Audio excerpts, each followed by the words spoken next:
are going to see the customer segmentation using the mall data. Now, this data could be available on the Kaggle platform, wherein you can just search for mall customer data and you will land onto a page wherein you just select any of your favorite data set and then just download it. It is only 3.98 KB, that will be somewhere around 4 KB. So the algorithm, in this algorithm, we are going to use the first three and the basic libraries, which is NumPy, Pandas, and Matplotlib. Basically, NumPy is used for any numerical operations.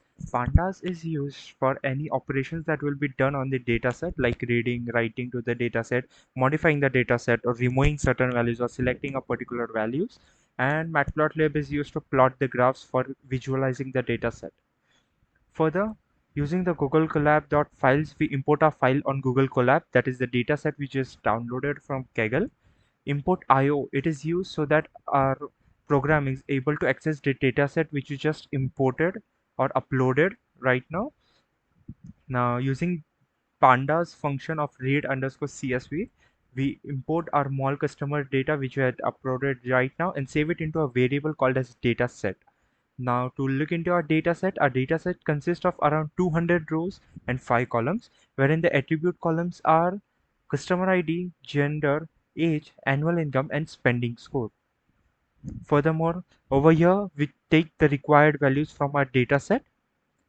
Further, here we find the optimal number of clusters using the elbow method. In this elbow method, we make use of within cluster sum of square, which is this one over here.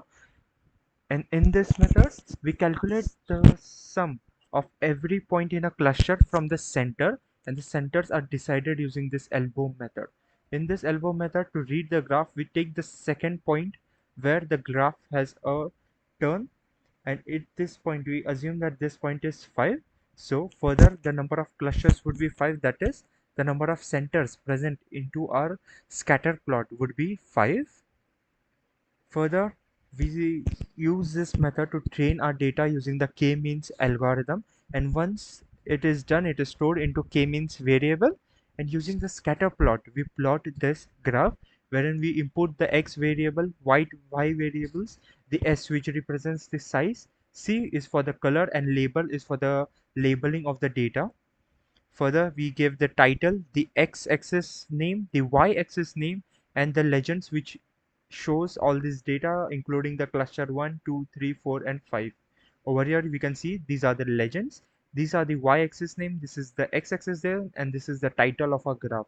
So after doing all these operations and representing this is the end result that we get, wherein our customer data is segregated into these 5 sections based on the elbow method we got, due to which we have over here 5 sections. Now further, we will do the same operation but on a different dataset. For this time, we are going to use the iris dataset. Now this iris dataset is also available on Kaggle. So just go to Kaggle and search for iris dataset.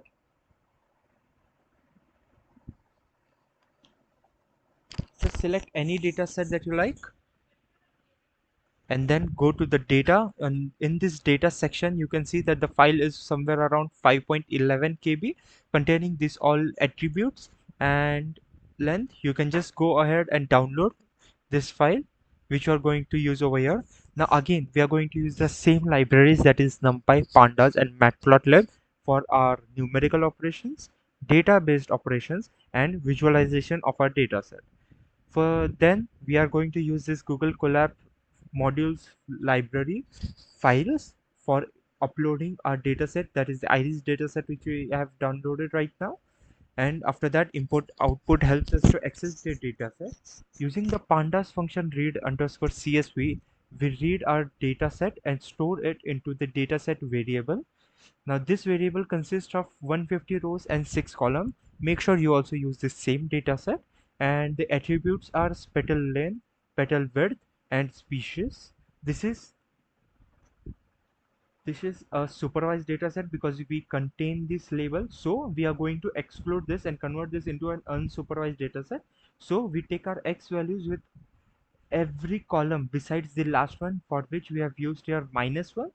So our program, it selects every column right from describe ID, petal length, petal width, but it skips this species column, which is a labeled dataset. Now further, using the sklearn module's k-means algorithm, we will import it, we will use it to train our dataset and store it into the k-means variable. Now further, using the WCSS method, we are going to find the number of centers that are going to be for this particular data set, and we can clearly see that the second band is somewhere around 3. So we assume that the number of clusters would be 3, that is the number of centers over here are going to be 3.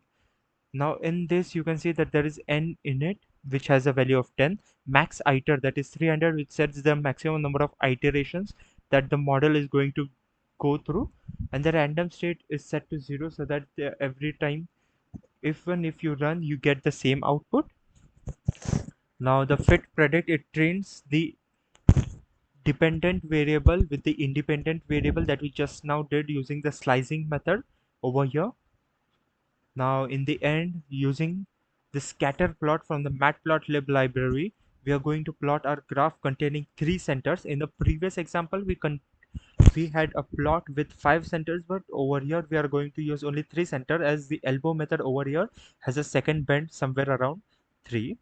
So the labels and the legends, you can see clearly over here. The x-axis represents the annual income, the y-axis represents the spending score, and the name or the title of our plot is cluster of flowers. Now if you do include this last column, which consists of the species, this would get converted into a supervised algorithm wherein we provide the label, and in, with the help of that label, our machine data is trained over here. But currently, as we are using it for unsupervised purpose, so we exclude it in the slicing function over here, and in the end we get this variable. Now if you do it with the label, you might also get the same output with a bit of less accuracy, because it is untrained and with less number of data. So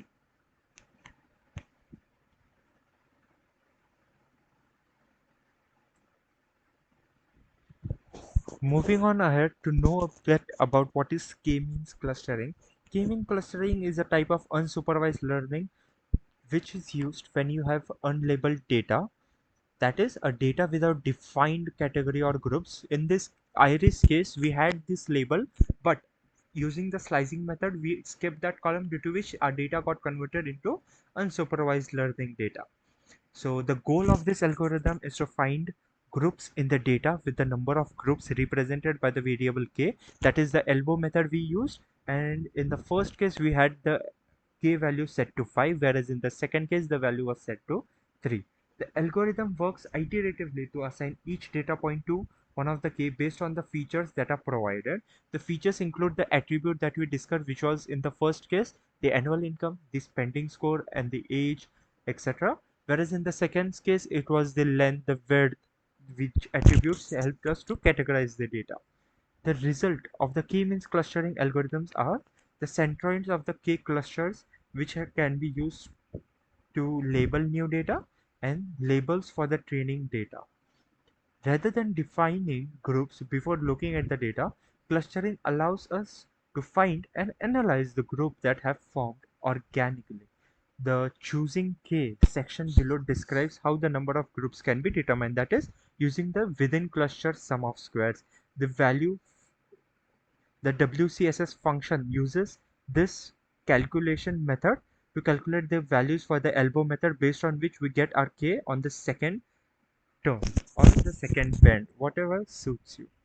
Now the calculation is done on the basis of the 3 centers for the second iris data, this is, and the points that form within the center, we calculate the distance using the Euclidean formula, and using the distance that we have calculated, we plot this graph.